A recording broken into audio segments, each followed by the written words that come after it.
There we go. All right.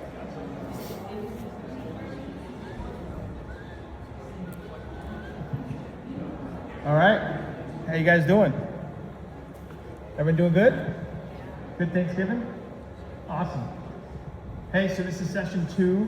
Pretty excited. Last session, those of you that came here, it was more of an introduction of some terms and some things that is important to develop your mindset.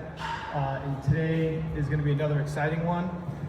So I just want you guys to make sure you're paying attention, right? See what you can grasp from this. And you guys should hear from your parents. I do send out a summary of the meeting along with a video if someone missed it. So even if you just read the highlights every now and again, that will give you some reminders of what we went over, right? So this will be about 45 minutes to an hour, and here's Jeff again. All right, thanks. Thanks, guys. So I'm glad to be back. So last time, like Jason said, kind of laying a foundation down. Tonight's going to be a little more of the same. I like the fact that we got some people here that have something to write on. One of the things that I heard about when I was kind of going through some of this training was there was an athlete, and I can't remember the name of the athlete, but he said he always brought a notebook to every meeting, even from the minor leagues all the way up to the majors. Anytime he had a meeting, he went there, and someone finally asked him why, and he said, because I don't want to forget anything. You know, if I hear one little thing, I don't want to forget it. And he ended up going on to be a pretty good player. So tonight we're good, but in the future, if you can bring something, because I want to be doing something probably next week where we're going to get together and do some really easy activities that are going to be working towards stuff that you're going to need to do in the future. Okay, so looking forward to that. But always a good thing to do. So that says a lot. Okay, so just to review a little bit about last time, okay? So elite mindset. E plus R equals O, right? Does everybody remember that? Who can tell me what the E stands for?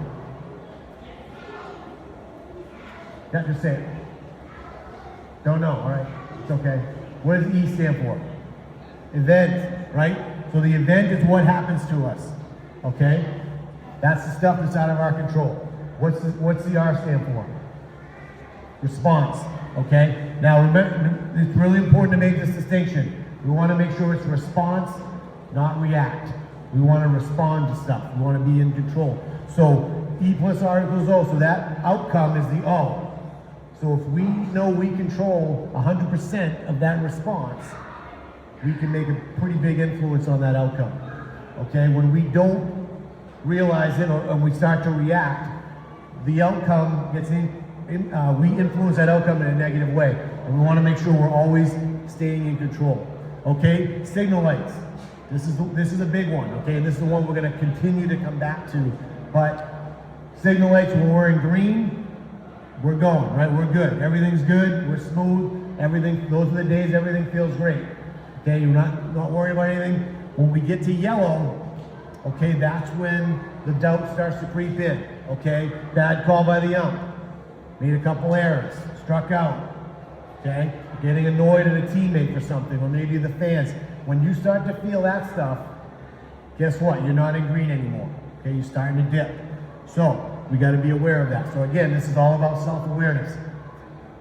When we get to red, okay, which hopefully we avoid red at all costs, but when we get to red, that's when we gotta stop, and we have to make sure we reset.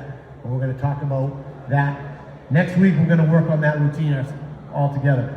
But when we're in red, that means that's when we see the blow-ups, the meltdowns, all those things. So just think about things now, situations that you've seen in the past where you're like, okay, yeah, I remember that happened to either me, or you saw that happen, or you just witnessed it on TV or something.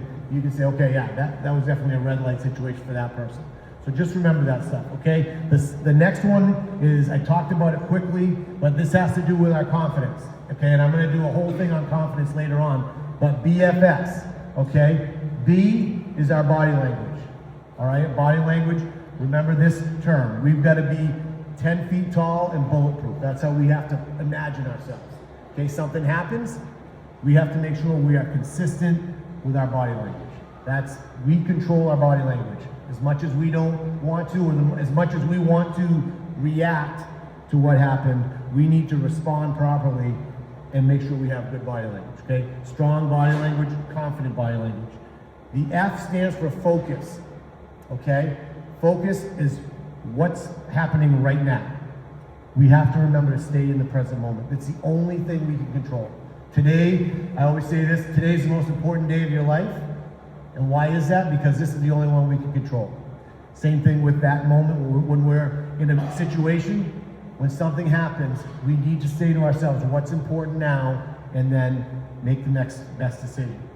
Because if I told you guys, okay, driving a car, if we're driving a car and you were staring at the rearview mirror the whole time, all right, what's likely to happen at some point? How effective will you be driving that car if you're staring at the rearview mirror, which shows everything that's happened behind you? How would that go? I think it's probably gonna crash pretty quickly, right? So, it's all about, if we're focusing on things that happen behind us, which is what we tend to do when we make mistakes, we're not gonna be ready for what's right in front of us. So we've got to work on that stuff. So that's part of confidence. Okay, and then the last one is S, and that's self-talk. So we want to make sure positive self-talk is obviously very good. Okay, but with what I want you to get out of this is we want to make sure we're not being negative, because I want you to be positive or neutral. And we're going to talk later on in probably a week or two on neutral thinking, okay, which I love. But self-talk is all about being your own coach, okay? You want to make sure you're coaching yourself like you would coach somebody else if they made a mistake. So as far as confidence goes, we just got to say, hey, you're all right, I'm good, next pitch. We just got to get going to the next thing, all right? Stay confident, stay present. And then the last one here, ACE, I kind of brushed by it quickly last time. It's just a little acronym for acting changes everything, all right? And all that means is act differently than you feel. So when you get frustrated, okay, let's say you're on the mound and you're getting frustrated and you feel like you're getting squeezed by the ump, and okay, you have to be in control. As a pitcher, you have to be in control of your emotions and everything. And when things aren't going well, the best pitchers don't let that get to them. They have a way to release it. One of the things, Jake Arrieta used to put this on the bottom side of his hat, so when he wanted to reset, he would do something, whatever, rub his hair or whatever, and he'd look down and he'd see ACE. So it'd just be a reminder to him, act differently than I feel. So acting changes everything. Some people write it on their batting gloves, or if they have wristbands or something, they can see it really quickly. It just gets them to remember what that is. Okay? So those are the foundational things I want you to take away from last week. So as we get into motivation and commitment, that's kind of the next pillar in how we want to build this mental performance stuff, okay? So we want to compare the two. So what they do, motivation and commitment, they work together to prepare us for those ups and downs, all right? So how motivated we are to get going, but also how committed we are to stick with it, all right? So this is a great, it's a book, but it's also something John Maxwell does a lot of leadership writing. He's been doing it for years, and his one quote that I love is, everything worthwhile is uphill, all right? And what it means is anything worth attaining, okay? If you've ever worked hard for something, could be maybe you wanted a good grade in a certain class and you had to work for it a little bit, right? Or if you're trying to make a team, maybe you try, you're really like, you're in high school, you want to make the varsity team, or maybe you have a goal of getting to college and playing in college. There are certain steps you need to take to get there. And the only way to get there is uphill. And again, it's one step at a time, and when you get to that point, it's all that work that you put in is how you got there. So remember, the easy road is very, very, very rarely the way you're gonna get what you need to kind of be an elite player and a consistent player. So hard work, consistency, discipline, just remember that, okay? Everything worthwhile is uphill. Okay, motivation. Now this is the thing, motivation is that push. That's the thing that gets you going. Okay, that's the thing that gets you, like think about this time of year. What's happening at New Year's? Everyone's gonna make a New Year's resolution. Right? Oh yeah, I'm gonna get in shape, I'm gonna lose 25 pounds, or I'm gonna be in the gym every day. okay? They're motivated, okay? But that's not enough, okay? Motivation's the push, commitment's what's gonna keep us going into the gym every day or whatever it is. So that's gonna come down to our daily decisions, all right? So your level of motivation commitment determines whether you push through or give up. So are you gonna have a breakthrough or are you gonna break down? And that's a big piece that I want you to take away, because we need to develop grit. So grit as athletes, because what happens is when things aren't going our way, we're either gonna keep going or we're gonna quit. We're gonna stop. Okay? And I want you to think, as I'm talking about situations where there may be times when this has happened to you, where things just seem like a little bit too much, and you're like, I'm not gonna do that. Or you said, I'm gonna stick with it, and you kept going, and think of the difference in what the outcomes were for you. Okay? So when adversity comes, and remember I said last week, adversity is coming. Okay, things are gonna go wrong all the time. Your athletes, baseball is a very difficult game. All right, it might be easier when you're younger, but as you get older, it gets tougher, okay? And we gotta know that when adversity comes knocking, we want you to stick to your plan, okay, and not give up. And we're gonna talk about kind of how to do that. So, and again, remember last week I said, how do you see adversity? Do you see it as a bend in the road or an end in the road? And that's a big difference, okay? So if I had some sort of obstacle in my way right here, okay, like this thing right here, I could just say, well, I can't get by this, so I'm just gonna turn around and go home. Or I could try to figure out a different way. I can go around it, over it, under it, whatever it is. But we gotta make sure that we have that mentality, that optimistic or growth mentality where we're gonna try to problem solve, or we're gonna keep going every day with the decisions we make. So I have a story here that I like. I've been listening to this audiobook by the guy by the name of John O'Sullivan. It's Every Moment Matters. And it probably wouldn't be as interesting to you as it is to me, but I wrote up a little something here that I have to read, and I apologize because I didn't want to forget about it. Okay, so the term sisu, all right? So in the winter of 1939, Finland faced an impossible challenge. The Soviet Union, one of the world's largest armies at the time, invaded a nation of nearly 4 million people, okay? So Finland was outnumbered, outgunned, outmatched in every potential way, and essentially they should have been defeated within days, okay? But they didn't. The Finnish soldiers fought with extraordinary resilience. They dug deeper than anyone thought possible, and from that struggle came a word known as sisu, okay? Sisu means grit. It means courage, it means finding strength when you believe you have nothing left. It's the fire that burns when fatigue sets in, when doubt creeps in, when the odds are stacked against you.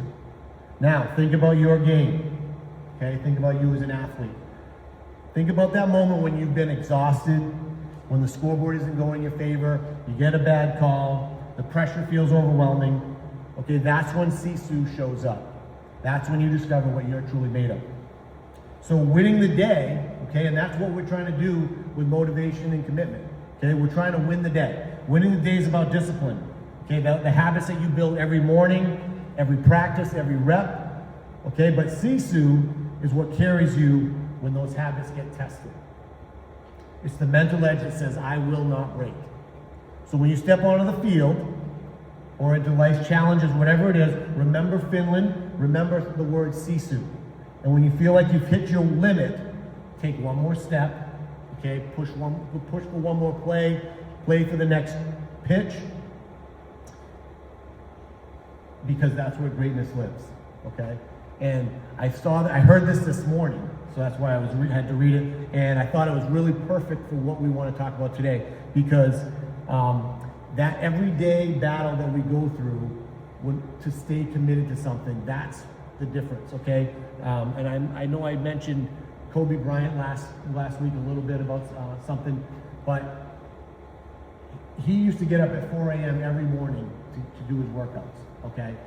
Do you think he felt like getting up every morning at 4 a.m. to go to his workouts?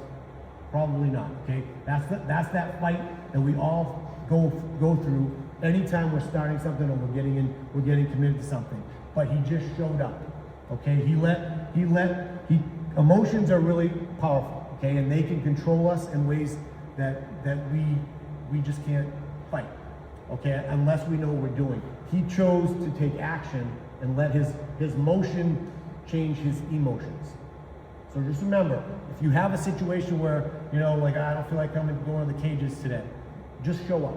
Okay, even if it's not a great session, you showed up and you did something and you stayed committed. Okay, so let's talk about some myths and mistakes about motivation. So a lot of people say, well, motivation comes before you get started. All right, just like I just said, just get going.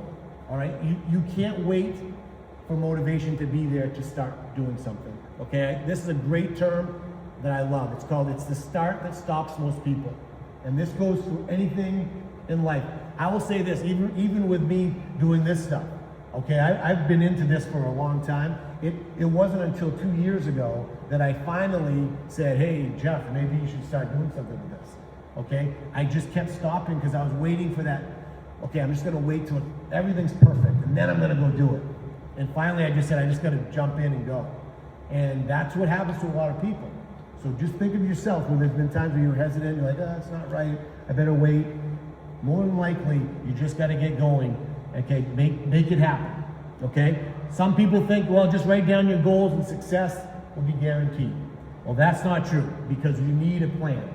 You need to have a daily process and you can't take any shortcuts. All right? Some people say just try to do your best. That'll when if you don't do well, it's okay. Well, it kind of goes along with the first thing. You need to have a clear target, a goal to go after. So for some of you that are here, you're like, okay, I'm playing baseball. Okay, and you're gonna just play it, and if you don't have any true goals, you'll probably improve because you're here. But for those of you that really want to improve and be elite, if you have goals that you set and you know why you're doing things, that's gonna make you more efficient and more effective in everything you do. Okay, so daily decisions. What you do every day determines where you end up. All of you make decisions every day. Okay, and because of those decisions, you are where you are now. All right? So again, when we talk about doing things every day, a lot of times what people do when I talk about when I mention the New Year's resolutions, and I don't know if any of you have done that, but I'm sure some parents in here have made a New Year's resolution before. And let's just use the idea of going to the gym, okay? So if I said, I'm gonna go to the gym, I'm ready, I'm gonna get in shape, I'm going to the gym 6 to 7 times a week. And that's how I'm doing it, okay? What ends up happening is I'll go to the gym for the first few days, then I realize like, wow, I'm really out of shape and I'm pretty sore, and then I find a reason to maybe not go. And what happens is if I don't have a plan, I'm just going to get overwhelmed. My emotions are going to take over. So it's better for me to say, if I'm going to go do that, I'm going to get to the gym twice a week and then start from there. So we want to do a little, a lot, rather than a lot, a little. And when I work with players and athletes, when we do this stuff, we start with 1 to 3 things for the week. That's it. That is it. We don't want to overwhelm and make it overwhelming. We want this to be something, because what it is you might be thinking like, what does that have to do with baseball? Because if it's something that you're doing daily in your house. It's all about getting your mindset to understand that there's a process to do everything. So if you want to get good at anything, you have to have a process. And if you're able to discipline yourself to do the little things, you're going to be pretty good at doing the big things. All right? So again, like brushing your teeth. If I brush my teeth once a week, how can should I expect my teeth to look good? Probably not, right? And it's also disgusting. So hopefully I wouldn't want to do that. But it's the same thing. If I just lifted once a week, or if I just, whatever it was, like I said, go to the gym or whatever it is once a week, I might get some results, but I can't expect that I'm going to get the results that I'm hoping for. It's just not going to happen. There has to be a process in place. Okay? So again, decisions determine your destiny. Like I said, you're here right now because of decisions you've made. You made a decision to come here tonight, and you're getting information, and you're doing something a little bit different than somebody else that isn't here. They're not getting it, okay? So if you're paying attention, you can apply some of this stuff. But again, it's all about decisions that you make on a daily basis, all right? What we're trying to do is build momentum. So think of a snowball, right? You start that and you push it downhill. You start with small habits daily, and then next thing you know, we start to build on that. And then that snowball gets bigger and bigger. And sooner or later, you get momentum, and that person that went to the gym 1 or 2 times a week is now going 3 to 4 times a week. And then all of a sudden, now they've changed their eating habits. And now they have energy. Now they're going to go on to something else. So, but once you start to do something like that and you see the benefits of it, you're more likely to continue. When you overwhelm yourself, our brain's it's just too much and it's not going to work, okay? So don't do too much too soon. So some of the strategies here that I want you to think about, all right? So what is your why? And this is something that's out there, finding out what your why is. And I know you guys are younger, but I don't know how many of you have actually thought of it. So, but why do I play baseball? Okay, if you're here for baseball, maybe you're here for baseball, but there's another sport that you are just as passionate about. Why do you play? Okay, think about it. Why do you play? Is it just because your parents told you to play, or you want to be here with your friends? But if you truly want to get better, if you want to be the best baseball player you can be, your best athlete you can be, why do you play? Because once you answer that question, if you know why, then the how is going to be much easier to endure. So if you know you want to be at a certain, certain level, then all the stuff you need to do to get there isn't going to bother you as much because that's what you really want, okay? But if you don't have a plan and you haven't really thought about it, then it's really going to be tough for you to figure out, like, well, why am I doing this? Why do I do, you're just going to constantly ask yourself questions. But once you understand why you're doing something, those questions go away because that's what I want, and that's how I'm going to get there. And there are plenty of athletes that you can look at, some that have gone through here, that had a process that they followed because they had goals. And if you want that kind of thing, you just need to figure out, like, well, what did they do? And I promise you, if you do a lot of what they did, you're going to get very similar results, okay? All right, so again, it goes right back to what I just said. So what do you want? And I love doing this with players, and I always ask them, if I said, how many of you want to be a college baseball player, okay? So then we'd put hands up, and then I'd say, how many of you really want to be a college baseball player? All right, you see the difference in those 2 sentences or questions?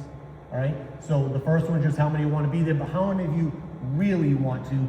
The people that really want to are going to do the things it takes. All right, and that's what you need to figure out. Because if you're just doing things, going through the motions, you're never going to get those peak results. And a lot of times that gets frustrating. Okay, so I got a good little story from another book. It's not necessarily a story, but just an explanation. The Rider and the Elephant. Okay, it's from a book called Switch, which is a leadership book, but it's all about how to motivate people in the workplace. So how it relates to you guys is the rider, okay? Picture a rider or like a jockey riding on an elephant, okay? So the rider represents logical thinking, rational thinking, just good decision making, kind of practical knowledge, okay? The elephant represents our emotions, okay? So think about how big an elephant is, okay? And think about how big a jockey is, all right? Who's more powerful? The elephant, okay? So now let's relate this to our minds, okay? So in order for the rider to keep that elephant in line, he has to be pretty deliberate in how he's controlling things. And I don't know how to ride a horse or anything, but pulling the reins to try to make sure that that elephant stays in line where they need to go. Now, let's just say this. If the elephant gets upset and mad and decides that I want to go over there, how much control does that rider have over that elephant, you think? Right? So if the elephant wants to go, it's going. Now think about our minds, and you think about our emotions. When we get really worked up, right? And we let our emotions start to tell us how to act and pull us in different directions, okay? That rider, your logical, rational mind has no control. You're just going. So once you understand how to control things, okay, and again, we're relating it to motivation and commitment, how to kind of be disciplined every day, that's going to help keep us in check. Because once we start getting controlled by our emotions, we've now lost control. Okay, and that goes into when we talk about in competition. If we, as the rider, we have our ways of understanding, okay, I know how I can release this, I know what I need to focus on, all those things, and we do that every single day. When it comes into an emotional moment in a game, we're going to be okay, because we're going to have the skills to do that. All right, so just keep that in mind. I love that analogy, and I think it makes a lot of sense, because we want to make sure that when that emotional piece with the elephant is a real thing, and it's a tough thing to control. Okay, so goals. This is the big one. We already talked about, we got to know why and all this stuff. So telescope goals are our big long-term goals. So think about looking through a telescope. You can see forever, with that. Those are your long-range goals. So we always want to talk about what are your big goals, and then the next thing is your microscope goals. So we're now a microscope. What does a microscope see? It sees all the little details. So that's your daily decisions. So we need to have our telescope goals, and that's something that you should look at and think about. Okay, what are my big goals? And then from there, we're going to reverse engineer things backwards, and we're going to get right down to the microscope and say, okay, these are the things I need to do today.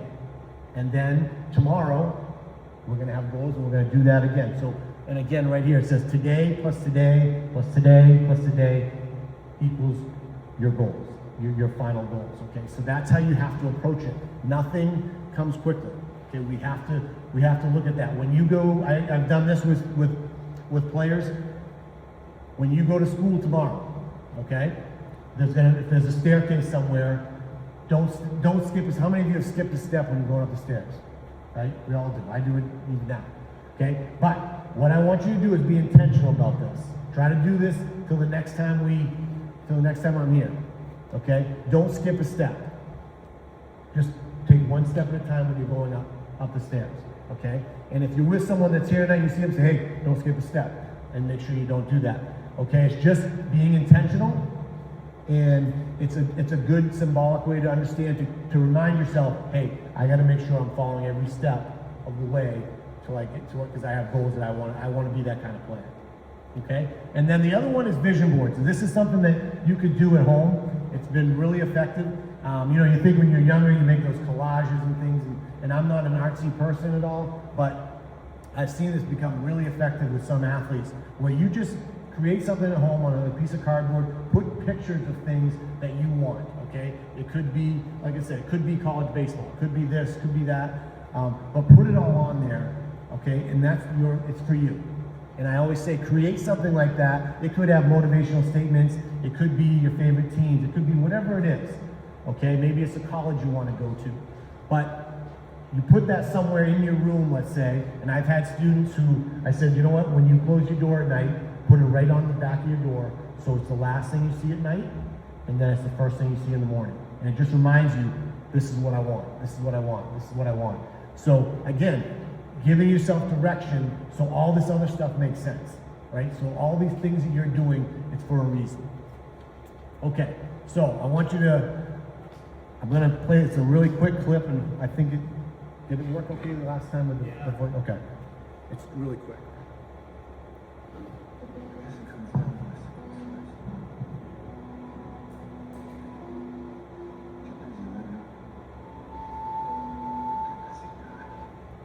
Can anybody, you guys hear that? It doesn't matter, I can just say it anyway. So this is from the movie Shawshank Redemption. Okay, has anybody seen that movie, by the way? Okay, a couple. I figured most parents have probably seen it. Great movie, okay? But this is a scene where the main character, Andy Dufresne, is talking to the other main character, Red, and he says, I guess there's one choice to make. Either get busy living or get busy dying, okay? Now, obviously, we're not talking about life or death here. It was more of a symbolic statement once you know kind of a little bit more about what happens in the movie. But for you guys, this is why I wanted to play it, because we kind of just go along through our days and we go to the next thing, and we're not really being intentional about why we're doing it. So for you guys, I want you to take the reins and say, I'm gonna get busy living, meaning I'm gonna be intentional, I'm gonna go get it, I'm gonna go after it, rather than just existing and letting things happen to you. Okay? Letting a bad call impact you, or letting, a bad game impact you. Take the reins and say, no, I'm gonna go get it, I'm gonna be in control. And that's kind of what that means, okay? So we want to get busy living, not get busy dying, okay? Because we're all here for a little while, so we want to take advantage of it, okay? So we want to win the day. Remember I talked about that with Sisu, right? We got to make sure that we are taking advantage, winning the day. So we need to show up and compete every single day. That's how I want you to show up and have that mindset. Every time you're in the gym or a field or wherever you are, every rep matters. Every rep matters. You can think it doesn't, and I've seen plenty of drills. I've been part of that in practices. You want to take advantage of every rep, and you want to compete. It's whether it's with other people or yourself. But when we compete, we want to make sure we're not comparing ourselves. Okay? So compete, don't compare. Don't want to compare ourselves to other people, because other people have nothing to do with what's going on for us. All right? I want you to focus on what you can control. So do you remember last week we talked about controllables? This is really, really important. So who can remember some of the things? We don't have to get all of them, but remember the term 8. I use that. Who can remember what one of the A's was? What do we control? Okay? Want some help? Okay. So A stands for attitude. Okay, we control our attitude, and we control our appearance, which is our body language. Okay, so we got to focus on that stuff. The P's, preparation. Okay, so remember this. If you have your notebook, this is a great one to write down. The separation comes in preparation. So the prepared athlete is going to separate themselves, and that preparation can come through the practice. It could be from film work, all the different things they do. It could be their nutrition, their discipline off the field with in the gym, all that stuff. Okay, so that part matters. Your perspective. Okay, so remember, our perspective is something we can control, and if you're not in the right perspective, it's going to impact your performance. And you have to make sure that when something bad happens, as far as bad meaning, like let's say I strike out, how I interpret that is going to impact me moving forward, okay? But if let's say I strike out in a game, all right? So my perspective is that I just hurt the team, I'm upset because I didn't, hurting my batting average, focusing on the stuff I can't control. Okay, that's my perspective. Now if I'm on the other bench with the other team and I see that, am I going to have the same emotions as watching the person that struck out? Probably not. So it's just a matter of perspective. It's just an event that happens, right? But the response is going to be different depending on where you are. So we want to make sure we keep that in mind. That perspective is really important. It's just a game. It's just one play. We just need to get to the next play. That's it. Okay? And then positive self-talk, all that stuff. That's another of the P's. The E's are your energy, effort, and emotions. Okay? Now, emotions are a big one because we don't want to be emotional players, but we want to play with emotion. Okay? We want to bring energy, the other E, to our teammates, to our game. Okay? And then obviously our effort, we can control our effort. I coach basketball I'm an assistant coach at TA. Okay? Just last night. I was observing a drill and something bad happened to one of the players, and it was right towards the end of practice, and he was upset with it, and we get to sprints at the end of the practice. He's one of the fastest players on the team all day, without a question, and he probably finished back third of the team. And why was that? Because he was just feeling bad about himself, feeling sorry for himself, and he didn't put that effort in. He absolutely can control his effort, okay? Remember, even if you're tired, you can still put effort in. You can control that all the time. All right? Okay. Again, we want to focus on the process, not the outcomes. Okay? We don't get more outcomes by focusing on outcomes. That's nobody in the world has ever been able to do that. Okay? Like saying I want to do this or that. It doesn't help you. Everyone that focuses on the process tends to have better outcomes. Okay? And if you don't know what to focus on, see number 2. Focus on what you can control. Okay? Sharpen your axe. So this is a quick little story. 2 lumberjacks in Vermont. Okay? Each day they went out and they went into the woods and they'd just take their axes and they start cutting down trees. One of the guys every day at 10 o'clock and about 3 o'clock in the afternoon would leave for about 30 minutes and then he'd come back. And the other guy would just stay there and he got kind of annoyed by it. He's like, why this guy he's just leaving, twice a day and doesn't say anything. And he's like, I'm just gonna outwork him and show my boss that I'm committed. I'm just gonna outwork him. I'm gonna swing harder and cut more trees down. But the problem was they kept cutting the same amount of trees, or the guy that left actually cut down more many of the times. So finally, after a couple weeks, at the lunch break, the guy that stayed all the time said, "Can I just ask you a question? What's going on? I stay here, I'm outworking you, I'm here more than you, but you seem to still cut down the same amount of trees as me or more." And he said, what are you doing? Where are you going? And he said, the guy just looks at him and he said, I just go home and sharpen my axe. So the point is that a lot of times when we think about work and putting in time and all these things, a lot of times time in, as far as have you ever heard someone say, oh, they're a workaholic, they spend hours at work, okay? We hear that term all the time. But don't mistake that for productive work, okay? Same thing with, sometimes we need to step away and sharpen that axe. Have you guys ever been, let's use something in school, okay? Where you might be doing a homework problem and you're really frustrated, you're like, I can't get this, I'm leaving, I'm just, whatever. You get frustrated. And then the next day or later on, you come back to it with a different perspective, and all of a sudden you're like, oh, I can't believe I didn't see that the first time around. Okay, has that ever happened to anybody? Okay? Because what you did by just stepping away is you sharpen that axe. So I don't want people to think that you have to be just grinding yourself down, working on these drills and doing all these things. Sometimes it's better to do it, be effective in what you're doing, and step away, okay? Refresh your mind, and then get back and do it again. Okay, you don't have to spend 4 hours hitting a baseball to be a great hitter. You need to be effective in the time that you're taking those reps, and it's better to have solid quality reps every time than being here a long time and maybe only having effective reps for a quarter of that time. Okay, does that make sense to you guys? All right, it's really, really important to understand that. Okay? All right, so for next time, we're going to talk on focus and awareness, self-control and discipline. Those are big ones. And we're going to talk about our reset routine. So this is what I want you to remember. Okay? When we do a reset routine, this is when things are, we made a mistake, or we're just feeling we're not focused.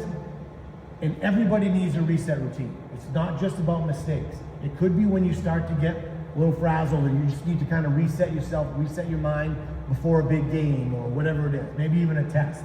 All right, so what we got to do is we got to recognize where we are with our signal lights. We're going to have a physical action, and I'll talk about it again. Okay, a physical action that we do to kind of whether we wipe it off or we just kind of tap our fingers together, kind of telling our brain, I got to get rid of this. And then we're going to breathe. We're going to talk about that. But I want you to, the reason I mentioned this is because I want you to think about this stuff. 3 keys to success. Okay, 3 things that I want you to say to yourself that's going to help you just kind of get in that routine of resetting, and then you go. All right? Because if you practice this in practice or in other times, you're going to use it when you need it. Because if you take all this information in now, when you're getting it now, but if you don't apply it when you need it most, and those times when the pressure's on, and if you aren't ready, if you're not practicing this stuff, you will not use it. I promise you, you will not use it. Remember last time we talked about a term, okay? We don't rise to the occasion, we sink to the level of our training. So if we're not practicing at this level, guess what happens when the pressure's on? We're not going to this level, we're coming back down. So our habits every day matter. So everything you're doing that we've talked about this whole time, if we're a disciplined person every day, when we get into situations where we need that, we're going to be able to tap into that because that's how our brain is going to be wired. So we got to kind of work on that. And I know some of this is out there. We're gonna put it on paper, and next week it'll be a little more interactive, or not next week, the 19th, I think, right? Whatever, 18th. Okay. So anyway, that's I put 19th. It might be 18th, but. I want to thank you guys. I know a lot of talking, but again, we're laying the foundation for stuff. This is good stuff that I hope you're taking in, and I want to thank you again for being a really good audience.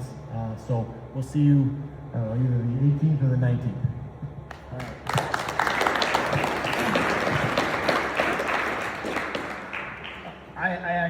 I enjoy listening to this stuff just because it gets me fired up.